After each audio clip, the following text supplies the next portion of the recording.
Hello everyone, welcome to my mini blog. অনেক দিন পরে একটা মিনি ব্লগ স্টার্ট করলাম। কোথায় যাচ্ছি সেটা দেখতেই পারবে।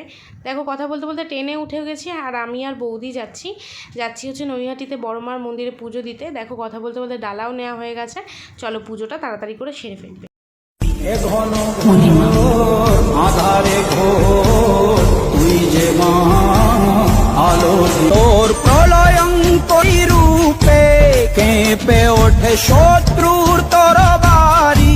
জয় জয় মা, জয় জয় মা রানী মা, জয় জয় মা, জয় জয় মা। পুজো দেওয়ার পর মাথা ঠুকে মায়ের কাছে আমার মনের বাসনাও চেয়ে নিলাম। আর নৈহাটি বড়মার মন্দিরে পুজো দেওয়ার বড় ভ্লগও আছে, যাতে আমি পুরো ফুল ডিটেলস তোমাদের সাথে শেয়ার করেছি। আমার সেটা চ্যানেলে আসবে, একটু চেক আউট করে নিও। তো পুজো দেওয়ার পরে ফুচকা খেতে খেতে বাড়ি চলে আসলাম। আজকের মতো এইটুকুনি, দেখা হবে পরে ভ্লগে। টাটা।